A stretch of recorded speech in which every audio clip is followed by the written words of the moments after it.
எல்லோருக்கும் பணிவான வணக்கம். நம்முடைய ஐயா நமச்சிவாயா சேனலில் இருந்து அடியேன் இன்று தினம் ஒரு திருக்கதையில் ஒரு அப்பா அம்மா அவங்களுக்கு ஒரு பையன்.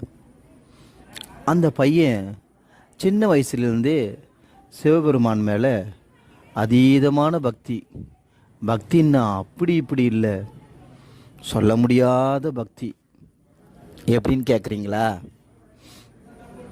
அவன் சின்ன வயசில் இருக்கும்பொழுது அவனுடைய பாட்டி, சுவாமி சிவபெருமான் அன்பானவர், கருணையானவர், நீ என்ன கேட்குறியோ அதை கொடுப்பாரு, அவர் மேலே நீ அன்பு வச்சா உன் மேலே அவர் பல மடங்கு அன்பு வைப்பார் அப்படின்னு சொல்லி அந்த பையனை ஒவ்வொரு முறையும் ஒவ்வொரு செயலுக்கும் சிவபெருமான் தான் காரணம், ஐயன் சிவபெருமான் தான் காரணம்னு சொல்லியே அவங்க பாட்டி குழந்தையிலேருந்தே அந்த பையனை வளர்த்தாங்க. அவன் என்ன செஞ்சான்னா வளர வளர வளர என்ன செஞ்சான்னா, தினமும் அவன் வீட்டு எதிரிலேயே சிவன் கோவில் போயிட்டு சிவபெருமானை பார்த்துட்டு அவர்கிட்ட தான் பேசுவான். பேசிட்டு அப்புறம் வீட்டுக்கு வருவான். வீட்டுக்கு வந்துட்டு சாப்பிடும்போது என்ன செய்வான்னா, ஒரு தட்டில் சாப்பாடு வைக்கும்போது கொஞ்சம் பாதி சாப்பாடு அப்படியே எடுத்துகிட்டு போயிட்டு பாதி சாப்பாடு எடுத்துகிட்டு போயிட்டு பூஜை அறையில் சிவபெருமானுக்கு தட்டிலே வைப்பான். சாப்பிடுங்க சாமி, சாப்பிடுங்க சாமி, நீ சாப்பிட்டாதான் நான் சாப்பிடுவேன்னு சொல்லி சிவபெருமானுக்கு சாப்பிட வைப்பான். சாப்பிட்றதுக்கு படைச்சிட்டு அப்புறம் அவன் சாப்பிடுவான். இதே போல் காலையிலையும் சரி, மதியமும் சரி, இரவும் சரி, இதே பழக்கம் அவனுக்கு இருந்தது. பள்ளிக்கூடம் போகிற நேரத்தில்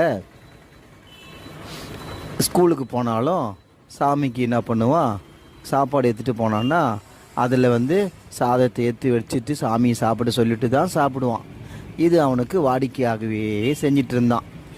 ஒரு நாள் அவன் என்ன செஞ்சான், சாப்பாடு எடுத்துகிட்டு போகவே இல்லை. எடுத்துகிட்டு போகலன்னா அன்றைக்கி அவங்க அப்பா அம்மாவுக்கு உடம்பு சரியில்லை, சாப்பாடு செய்யலை, நான் மதியமாக எடுத்துகிட்டு வரேன் நீ போடான்னு சொல்லி அவனை ஸ்கூலுக்கு அனுப்பிச்சிடுறாங்க. இந்த பையன் சாப்பாடு இல்லாமல் போயிட்டான். எப்படியும் அப்பா அம்மா வந்துடுவாங்கன்னு. இவங்க என்ன செஞ்சாங்கன்னா, அப்பா அம்மா அசதியில் உடம்பு சரியில்லாத கொஞ்சம் டைம் ஆகிடுச்சு வரத்துக்கு, எல்லோரும் எடுத்து சாப்பிட்றாங்க.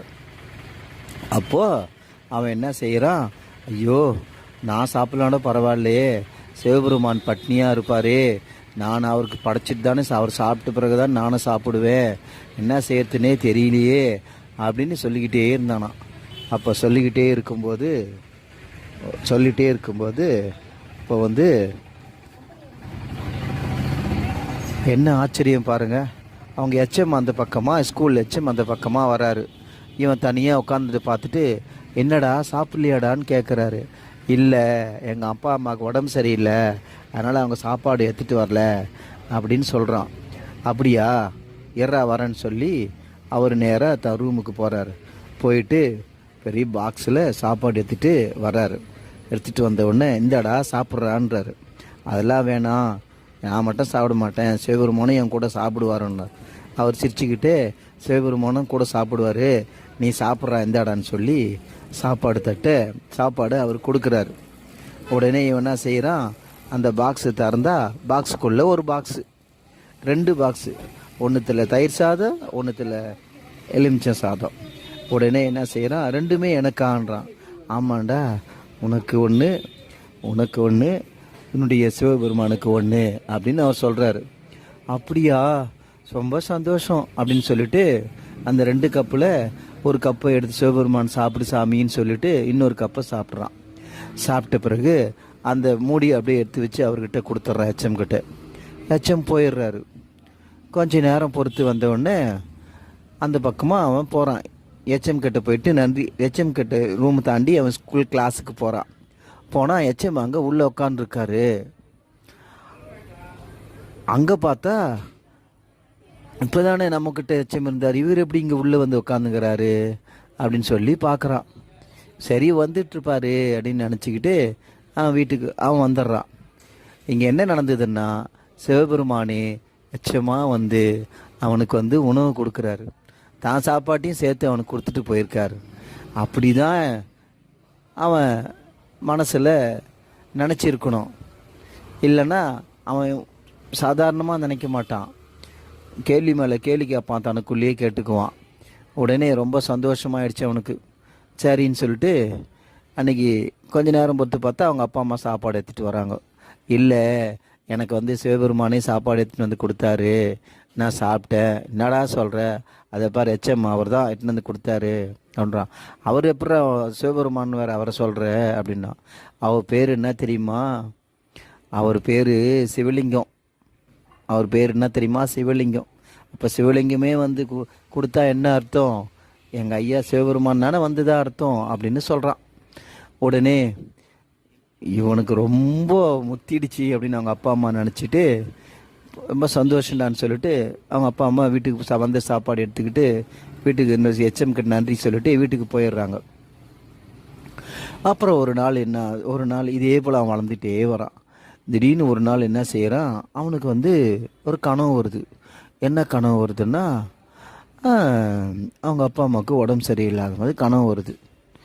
உடனே இவன் என்ன நினைக்கிறான், எப்பயுமே அப்பா அம்மா உடம்பு சரியாக போயிடும் அப்படின்னு நினைக்கிறான். ஆனால் அந்த கனவில் ரொம்ப நேரமாக அவங்க அப்பா அம்மா படுத்து படிக்காவே இருக்கிற மாதிரி கனவு வருது. உடனே சிவபெருமான்கிட்ட போயிட்டு, சுவாமி இது என்ன இப்படி கனவு வருது அப்படின்னு அவன் நினைக்கிறான். வேண்டான் சுவாமிகிட்ட மனசில் சொல்லி அழுகுறான். உடனே கொஞ்ச நேரத்தில் அவங்க அப்பா அம்மா என்ன பண்ணுறாங்க, என்னடா இங்கே உட்காந்துருக்க சாமிக்கிட்ட வேண்டிங்கிறன்னு கேட்குறாங்க. ஒன்றும் இல்லைப்பா, உங்கள் 2 பேருக்கு உடம்பு சரியில்லாத மாதிரி கனவு வந்துச்சு. எப்படா கனவு வந்துச்சு? இப்போ தான் மதியம் தூங்கினல, இப்போ தான் கனவு வந்துச்சு. அதான் கஷ்டமாக போயிடுச்சு. அதான் ஏந்து சுவாமிகிட்ட கனவில் வந்த மாதிரி நடக்கக்கூடாதுன்னு வேண்டிக்கிட்டேன் அப்படின்னு அவன் சொல்கிறான். உடனே அவங்க அப்பா அம்மா என்ன சொல்கிறாங்க, அதெல்லாம் ஒன்றும் இல்லைடா, நீ கவலைப்படாத, சும்மா அது கனவுல நீ மனசுல நினச்சிருப்ப உடம்பு சரியில்லைன்னு, அதான் வந்திருக்கோம் அப்படின்னு சொல்கிறாங்க.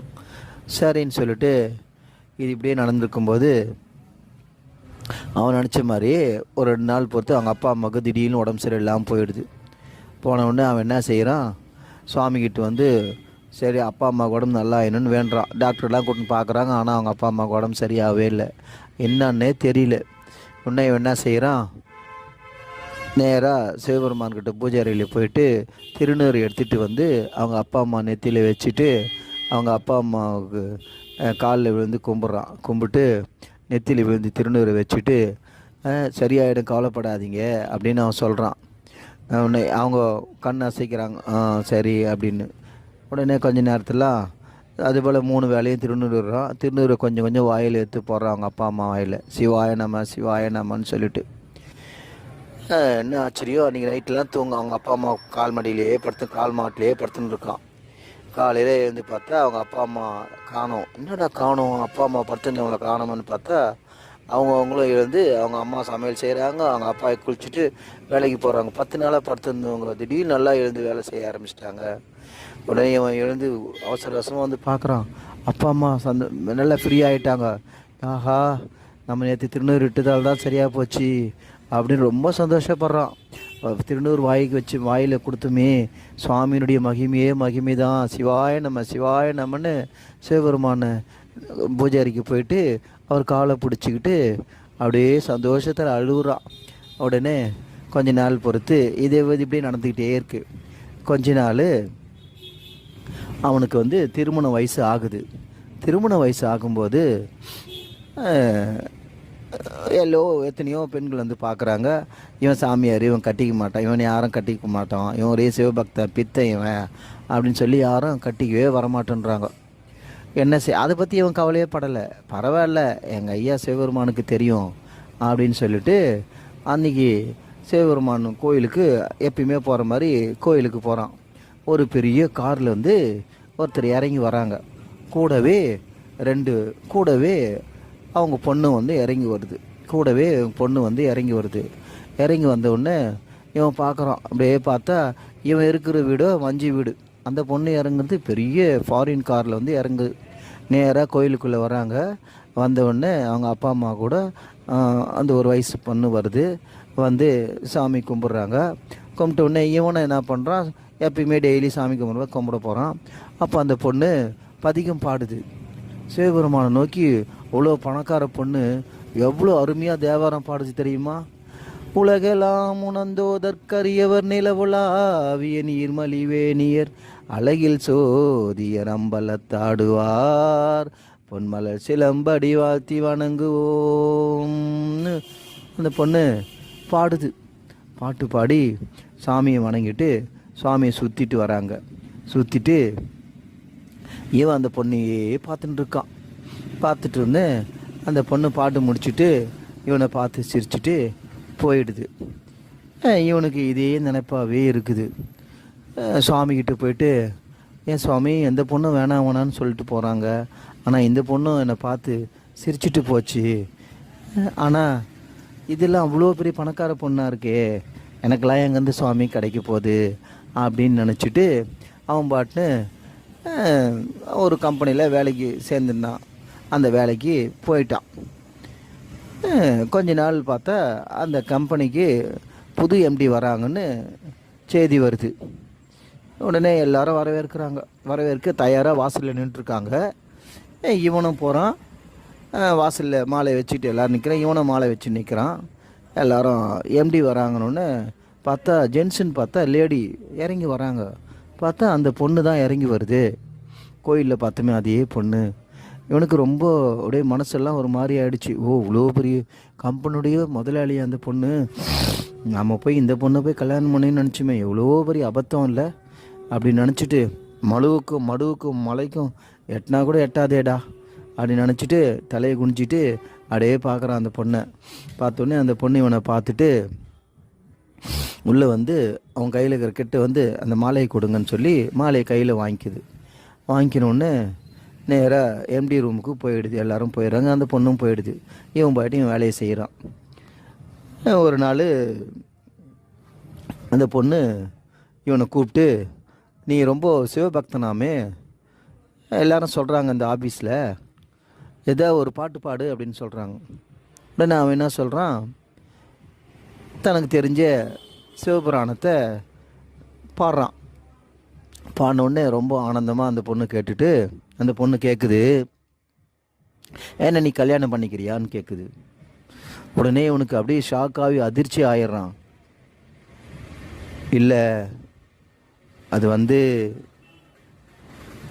செட் ஆகாது. ஓ, நான் வசதி, நீ வசதி இல்லைன்னு சொல்கிறியா அப்படின்னு அந்த பொண்ணு கேட்குது. அமைதியாக இருக்கான். என்னை விட நீ தான் வசதியானவன். உன்னுடைய சிவபக்திக்கு மிஞ்சினது இந்த உலகத்தில் வேறு எதுவுமே இல்லை. நீ சின்ன வயசுலேருந்தே சிவசிவான்னு கோயிலுக்கு போகிறியான், சிவபெருமானுக்கு டெய்லி 3 வேளையும் சாப்பாடு வச்சுட்டு சாப்பிட்றியான். உன்னை பற்றி எல்லாரும் கிறுக்குத்தனமாக சொன்னாங்க, ஆனால் எனக்கு அது எவ்வளோ பிடிச்சது தெரியுமா? எனக்கும் சிவபெருமானை ரொம்ப பிடிக்கும். அவர் கருணை கடல். உன்னை பார்த்தா எனக்கு ரொம்ப பிடிச்சிது. முதல்ல கோயிலில் பார்த்த உடனே பிடிச்சிது. அப்புறம் உன்னை விசாரிக்கும் போது தான் சொன்னாங்க. அதனால் 2 பேரும் கல்யாணம் பண்ணிக்கலான்னு சொல்கிறாங்க. இவனுக்கா துள்ளி குதிக்கிறான், மனசில் ஆனந்தம் அப்படியே ஓடுறான். கோயிலுக்கு போயிட்டு, ஐயா உன் கருணை தானா அப்படின்றான். பணம் இருக்குதோ இல்லையா, ஆனால் உன் பக்தி எனக்கு இந்த பணத்தை பற்றி கூட இல்லையா, உன்னுடைய பக்தியே ஒருத்தி எனக்கு பக்தியாக மனைவியாக கொடுக்குறியா, உன்னுடைய கருணையே கருணையான்னு சொல்லி அந்த நினச்சி சுவாமி காலில் விழுந்து வணங்கி ஆனந்தப்பட்டுட்டு அவங்க அப்பாக்கிட்டையும் சொல்கிறான், அதாண்டா சிவபெருமானுடைய மகிமை. அவரை முழுமையாக வணங்கினா வாழ்க்கையில் பெரிய லட்சியத்தை அடையலாம், பெரிய ஆளாக ஆகலாம். இது உனக்கு ஒன்றும் சாதாரண விஷயம் இல்லை. இறைவன் இதை விட உனக்கு நிறைய தருவார். நல்ல மனைவி கொடுத்த மாதிரி நல்ல பிள்ளைகளை கொடுப்பாங்கன்னு அவங்க அப்பா அம்மா அவனை ஆசீர்வாதம் பண்ணுறாங்க. அப்படியே சிரிச்சுக்கிட்டு திரும்பி பார்த்தா சிவபெருமான் அவனை பார்த்து சிரிக்கிற மாதிரியே இருந்தது. ஆனந்தமாக சிரிச்சுக்கிட்டே சந்தோஷமாக சிரித்தான். இந்த கதை உங்களுக்கு பிடிச்சிருந்தா சந்தோஷம் அடைங்க, பிடிக்கலன்னா வருத்தம் அடையாதீங்க. திருச்சிற்றம்பலம், திருச்சிற்றம்பலம், திருச்சிற்றம்பலம்.